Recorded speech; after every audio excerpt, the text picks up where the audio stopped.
Hello बच्चों। आज class ninth Bihar board के जितने भी बच्चे हैं उनको मैं एक्सरसाइज 2.1 करवा रहा हूँ। मैथ्स का एक्सरसाइज 2.1 निकालो, उसका जो सवाल है उसको मैं सॉल्व करवा रहा हूँ। तो यहाँ पे सवाल क्या पूछ रहा है कि निम्नलिखित व्यंजकों में कौन कौन एक चर में बहुपद है और कौन कौन नहीं है, कारण के साथ अपने उत्तर दीजिए। एक चर यानी कि दोनों चर समान x होना चाहिए। तो एक चर, तो ये एक चर में बहुपद है कि नहीं है, तो ये है। तो यहाँ लिखेंगे एक चर में बहुपद है कि नहीं है। देखो यहाँ भी x, यहाँ भी x, यहाँ पे पूछ रहा है तो यहाँ भी एक चर में बहुपद है, सिर्फ y है इसीलिए एक चर में बहुपद है। यहाँ अगर पूछ रहा है कि 3√t+t√102, तो √100t है, तो √100t का मतलब हो जाता है t की √100t का मतलब होता है t⁻1/2। तो जो 1/2 होता है वो बहुपद नहीं है, तो हम क्या लिखेंगे, t की घात जो है वो 1/2 है, जिससे जिससे क्या है, यह बहुपद नहीं है। समझे, जिसकी पावर इतनी है 1/2 हो गया पावर, तो वो बहुपद नहीं कहलाएगा। फिर यहाँ पे एक सवाल है कि y+2y, तो इसको हम लिखेंगे y+2y -1, तो ये -1 भी हो गया, तो यानी y की जो घात है वो -1 हो गया।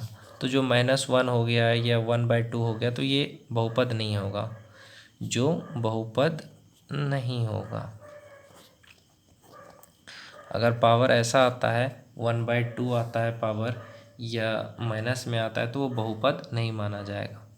अब यहाँ पे देखो x⁻10 y⁻3 प्लस t⁻50 है, तो इसको क्या होगा, इसमें देखो x y और t का उपयोग है, जहाँ पे तीन चर है, देखो 1 2 3 चर है।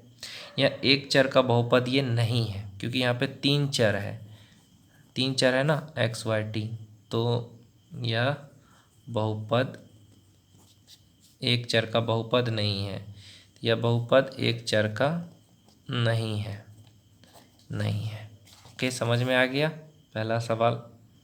अब दूसरा देखते हैं, निम्नलिखित में से प्रत्येक में x² का गुणांक लिखिए। x² का गुणांक, तो यहाँ पे x² का गुणांक क्या है, नहीं कुछ है, तो एक है। तो यहाँ हम क्या लिखेंगे, x² का गुणांक कितना है, एक है। यहाँ पे कितना है, x² का गुणांक कितना है, कितना है, x² का गुणांक पूछ रहा है, तो x² यहाँ है, तो x² का गुणांक कितना है, -1 है। x² का गुणांक -1 है। यहाँ पे क्या है, x² का गुणांक π/2 है, तो x² का गुणांक π/2 है।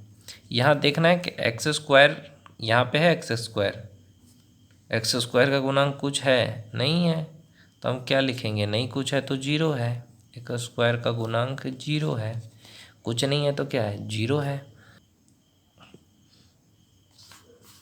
35 घात का द्विपद का और 100 घात के एक पदी का एक एक उदाहरण दीजिए। ठीक है, देते हैं उदाहरण। तो 35 घात का द्विपद, तो 35 के घात का पहले द्विपद लिख लेते हैं, यानी x की जो पावर है वह 35 होना चाहिए, तो हम लिख लेते हैं 5x⁻35 लिख दिए, प्लस 6x हो गया द्विपद, दो पद में आया ना। और 100 के घात का लिखना है, 100 के घात का कितना, एक पद लिखना है, द्विपद नहीं, यहाँ पे एक पद लिखना है, तो कुछ भी लिख सकते हैं, 7x⁻100। आया समझ में, आया समझ में। तो इस तरह से हम लिखेंगे। अब तीसरा सवाल बन गया। अब चौथा क्या है, निम्नलिखित बहुपदों में से प्रत्येक बहुपद की घात लिखिए। तो घात लिखना है यहाँ पे, तो घात कितनी है, बहुपद प्रत्येक बहुपद की घात कितनी है, तो इसकी जो घात है वो कितनी है, बहुपद की 3 है, तो यहाँ लिखेंगे 3। यहाँ पे पूछ रहा है तो यहाँ पे क्या लिखेंगे, घात, यहाँ पे कितने हैं घात, 2। यहाँ पे कितना है घात, 5t माइनस रूट टी कुछ नहीं है यहाँ पे, घात तो हम लिख देंगे 1, और यहाँ पे तो कुछ नहीं है तो यहाँ पे क्या लिखेंगे, घात 0, क्योंकि यहाँ पे अगर x होगा तो 0 0 जो हो जाएगा, किसी भी चीज़ का पावर 0 बराबर 1 होता है, तो इसका घात 0 हो जाएगा। बताइए निम्नलिखित बहुपदों में कौन कौन बहुपद रैखिक है, कौन कौन द्विघाती है, कौन कौन त्रिघाती है। तो चलिए सॉल्व करते हैं। ये क्या है, द्विघाती है ना, द्विघाती बहुपद है।